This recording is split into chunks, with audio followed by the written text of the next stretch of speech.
नागपूरमध्ये 90 लाख रुपये खर्च करून तयार केलेला स्मार्ट कंपोस्ट प्रकल्प धूळ खात पडू नये।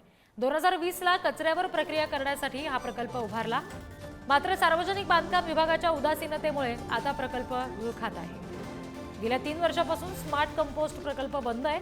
रविनगर परिसरातील सरकारी कर्मचाऱ्यांच्या निवासातील कचऱ्यावर प्रक्रिया करणारा हा प्रकल्प बंद पडलाय। नागपूरच्या रविनगर येथे शासकीय कर्मचाऱ्यांची वसाहत आहे। या वसाहतीमध्ये 850हून अधिक गाड्या असून मोठ्या प्रमाणात इथे कुटुंब राहतात। येथून निघणाऱ्या दैनंदिन कचऱ्यावर इथेच विल्हेवाट लावावी आणि कंपोस्ट खत तयार व्हावं, यासाठी हा कंपोस्ट खताचा प्रकल्प सुमारे 5 वर्षापूर्वी इथे सार्वजनिक बांधकाम विभागाने तयार केलेला होता। मात्र सुरुवातीचा काही काळ हा प्रकल्प सुरू राहिला होता, मात्र त्यानंतर जो आहे तो आता प्रकल्प असा धूळ खात आहे। 1 एकरमध्ये हा प्रकल्प तयार करण्यात आलेला होता आणि या 1 एकरातील प्रकल्पासाठी सुमारे 90 लाखाचा खर्च सार्वजनिक बांधकाम विभागाने केलेला होता। मात्र आता आपण पाहू शकतो की हा प्रकल्प पूर्णपणे बंद आहे, कुठलंही मेंटेनन्स नाही। नेमकं कारण काय या पाठीमागचं, की काही कर्मचारी नाही किंवा काही निधी नाही असं सांगण्यात येतं।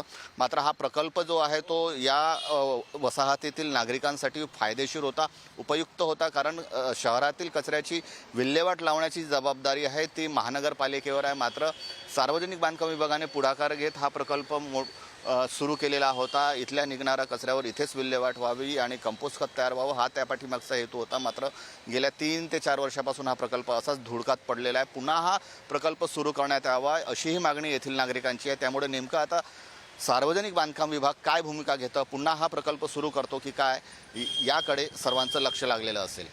कॅमेरामन मंगेश मोहितेसह जितेंद्र शिंगाडे, पुढारी न्यूज, नागपूर।